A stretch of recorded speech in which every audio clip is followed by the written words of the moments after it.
আপনাদের কাজ না নেতাদের পেছনে গাড়ির নেতারা গাড়ি নিয়ে যাবে, আপনারা গাড়ির পেছনে পেছনে দৌড়াবেন। এটা দেখতে আমাদের আমাদের হৃদয় ফেটে যায় যে আমাদের ছাত্রদেরকে এভাবে ব্যবহার করা হচ্ছে। আর কোথা থেকে নেপো কিডসরা আসবে, তারা অক্সফোর্ডে পড়ে, তারা কেমব্রিজে পড়ে, তারা দেশের বাইরে থাকে, ওই নেপো কিডসরা এসে বিসিবি দখল করবে। আমাদের ছাত্র দলের ভাইদের যদি অ্যারেঞ্জমেন্ট পছন্দ হয় আমাদের কিছু বলার নাই, কিন্তু আমার ধারণা আপনাদের এটা পছন্দ হওয়ার কথা না। আমরা আপনাদেরকে অপমানিত হতে দেখে যখন দেখি যে আপনারা বড় নেতাদের গাড়ি পিছিয়ে পিছিয়ে দৌড়ান, ক্রাউডকে আপনারা এভাবে এভাবে সরান, তখন আমাদের কিন্তু আমরা কষ্ট পাই, আমরা অপমানিত বোধ করি। ফলে আমরা আপনাদের সমব্যথী, আমরা জানি যে আপনাদের কষ্ট হচ্ছে, কষ্ট লাগে। বিএনপির এই যে সরকার গঠনের পর থেকে সংসদে যে ড্রামা চলছে, আমাদের এই অঞ্চলের একজন প্রথিতযশা রাজনীতিবিদ শেরেবাংলাকে ফজলুল হক একবার পার্লামেন্টে দাঁড়িয়ে বলেছিলেন যে কনস্টিটিউশনাল ড্রামা। তো এখন যে ড্রামা, যে নাটক মঞ্চস্থতে আমরা দেখছি, এই নাটকে কিন্তু সবাই কিন্তু কুশীলব না। সবাইকে আপনারা ওখানে দেখতে পাচ্ছেন, পার্লামেন্টের ভেতরে আমরা দেখতে পাচ্ছি বেশিরভাগই দর্শক, তাদেরকে বলা হয়েছে মুখ বন্ধ রাখতে হবে। কিভাবে এটা আমরা বুঝি? এই যে যারা মেম্বার অফ পার্লামেন্ট হয়েছেন বিএনপির, তাদের সাথে অন্তত অর্ধশত মানে মেম্বার অফ পার্লামেন্টকে তো আমরা ব্যক্তিগতভাবে চিনি। এর মধ্যে এই সিজনে এই যে ড্রামাটা চলছে, এই সিজনে বিভিন্ন ঘরোয়া বৈঠক বলে আবার এমপিদের উপর খড়গহস্ত আসবে না। বিএনপি নীতি নির্ধারকদের বলছি, তাদের সাথে আমাদের কোনো ষড়যন্ত্র হয় না। ওই টক শো কিংবা নানা জায়গায় দেখা হয়, ওই বিজ্ঞাপন বিরতিতে কিংবা অন্যান্য জায়গায়, তখন তারা আমাদেরকে বলছেন যে আমাদের কলিজা ফেটে যাচ্ছে, আমরা কিছু বলতে পারছি না। কারা বলছেন এই কথা? বিএনপির এমপিরা বলছে। এবং আপনারা দেখেছেন যে একজন সাহস করে মুখ খুলেছেন, তিনি হচ্ছেন নওশাদ জামিল। তিনি একটা লম্বা ফিরিস্তি দিয়ে বলেছেন যে এগুলো ঠিক হচ্ছে না। মানবাধিকার কমিশন, কি দুর্ভাগ্য এবং কি ভয়ঙ্কর আইরনি যে এই সংসদে বিএনপির অলমোস্ট সমস্ত এমপি বিগত আওয়ামী লীগ আমলের মানবাধিকার লঙ্ঘনের শিকার। এমনকি এখানে ইলিয়াস আলীর স্ত্রী আছেন, যিনি এখন মাননীয় সংসদ সদস্য, তিনি বলেছেন আমার ইলিয়াস আলী কোথায়, এই কথাটা বলেছেন। আমাদের কিন্তু বুক ফেটে গেছে, আমাদেরকে এটা ছুঁয়ে গেছে তার এই প্রশ্ন।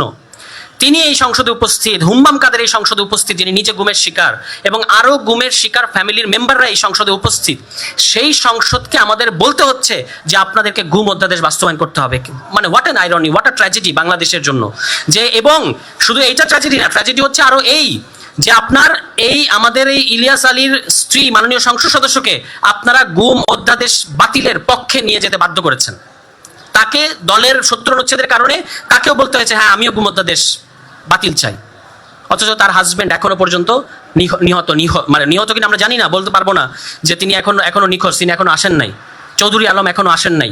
সেই দল ক্ষমতায়, এখন সেই দল আমাদেরকে যে কথাগুলো বলছে, খুবই একদিকে বিএনপির ইতিহাস পড়ি, আরেকদিকে এই বর্তমান বিএনপিকে দেখি, দুঃস্বপ্নের মতো লাগে। সত্যি কথা বলছি, দুঃস্বপ্নের মতো লাগে যে কোন বিএনপিকে আমরা ইতিহাসে পড়ছি।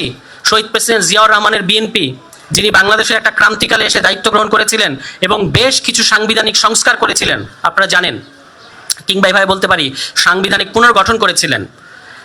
সেখানে যেমন ধরেন তার পরিবর্তনের মধ্যে একটা খুব বড় পরিবর্তন ছিল যে ওই ধর্মনিরপেক্ষতাকে বাদ দিয়ে একমাত্র আল্লাহর উপর পূর্ণ আস্থা ও বিশ্বাস যুক্ত করেছেন। তিনি বাঙালি জাতীয়তাবাদের জায়গায় বাংলাদেশি জাতীয়তাবাদ যুক্ত করেছেন।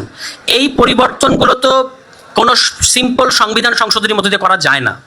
এই পরিবর্তনগুলো ওই বিদ্যমান সংবিধানের বেসিক স্ট্রাকচার, যেটা বলে গালভরা একটা নাম, মৌলিক কাঠামো, এটাকে ভায়োলেট করেছিল তখন।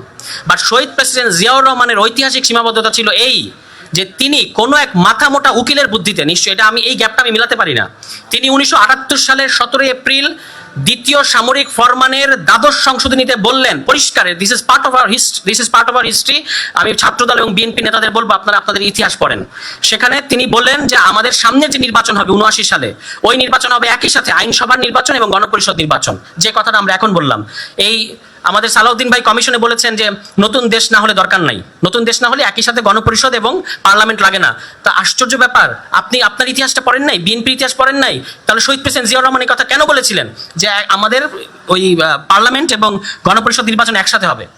এইটা ফরমান তিনি জারি করেছিলেন, কিন্তু দুর্ভাগ্যজনক বিষয় হচ্ছে কেন তিনি এখান থেকে সরে গেলেন, কেন আবার সংসদ নির্বাচনে ঢুকলেন, এটা আমি ঠিক বুঝতে পারি না। এই গ্যাপটা আমি মেলাতে পারি না। তো আমি এটা নিজের কাছে একটা উত্তর দিই যে কোনো এক মাথা মোটা উকিল নিশ্চয়ই বুদ্ধি দিচ্ছেন, যে কোনো এক মওদুদ আহমদ আমার ধারণা, কিংবা এখনকার কোনো এক আইনজীবী। কারণ আইনজীবীরা, আমি ভাই একটা কথা বলি, এখানে আপা আছেন আইনজীবী, সংবিধান নিয়ে আইনজীবীরা যেগুলো বলে এগুলো শোনার পরে আর পরে আমাকে আদালতে ডাকবে, এগুলো আর বলবো না। মুশকিলটা হচ্ছে তারা এই পরিবর্তনগুলোকে সংশোধনী ভেতর ঢুকিয়েছে এবং পরিণতি কি হয়েছে, এই যে 2010 সালে এসে বাতিল করে দিয়েছে। ওই সেম জায়গায় বিএনপি আবার আমাদের নিতে চায়। আমরা যে পরিবর্তনগুলো নিয়ে কাজ করছি এগুলো সংবিধানের মৌলিক কাঠামোকে পরিবর্তন করে, তারা এটাকে একটা সংশোধনীর মধ্যে ঢুকাতে চায়। তো আমরা এখন একটা মজার জিনিস হয়েছে, যে দেখেন আমাদের প্রিয় মনজুর ভাইয়ের হাতে কি বিএনপির নির্বাচনী ইশতেহার। এখন বিভিন্ন প্রোগ্রামে যাই, বিশেষত আপনাদের মিডিয়ার, সেদিন যমুনা টেলিভিশনের প্রতিষ্ঠাবার্ষিকীতে গেছি, বিএনপির অনেক নির্দলীয় বিএনপি, নিরপেক্ষ বিএনপি, টকশো হোস্ট বিএনপি, দলীয় পদধারী বিএনপি, নানা ধরনের যে বিএনপি আছে তাদের সাথে আমাদের দেখা হয়েছে।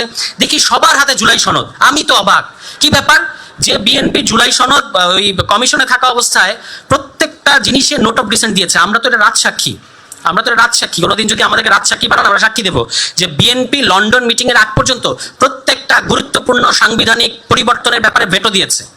পরে লন্ডন মিটিং এর পরে যখন ওই যে ট্রফি দিয়ে এসেছি, নিয়ে গেছে এবং আমাদেরকে পরে খেলার ডেট দিয়েছে, বলেছেন না স্থানীয় সরকার প্রতিমন্ত্রী, ওই ঘটনা ঘটার পরে তারা কিছু কিছু মানা শুরু করেছে।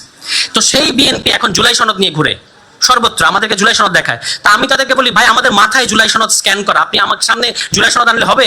আর আমাদের অবস্থা হচ্ছে আমরা এখন বিএনপি নির্বাচনী প্রতিশ্রুতি নিয়ে ঘুরি। কেন? কারণ আমরা দেখি যে বিএনপি কোথায় কোথায় এটা মানতেছে না। তো এখন বসে বসে দেখতেছিলাম যে পাতায় পাতায় তো তারা লঙ্ঘন শুরু করে দিয়েছে, অক্ষরে অক্ষরে নাকি বাস্তবায়ন করবে, অথচ নিজেদের এই যে ইশতেহার সেটা তারা পাতায় পাতায় ইতিমধ্যেই ভায়োলেট করা শুরু করেছে। তো তাদের আমি বলেছিলাম যে অক্ষরে অক্ষরে মুনাফিকি না, মুনাফিকি বললে তারা রাগ করে, অক্ষরে অক্ষরে হিপোক্রেসি, অক্ষরে অক্ষরে হিপোক্রেসি। তারা বলছে আমরা কলমের ওই যে আঙ্গুলের দাগ মোছার আগেই নাকি তারা কি করেছে, ওই ফ্যামিলি কার্ড এবং কৃষক কার্ড দেয়া শুরু করেছে।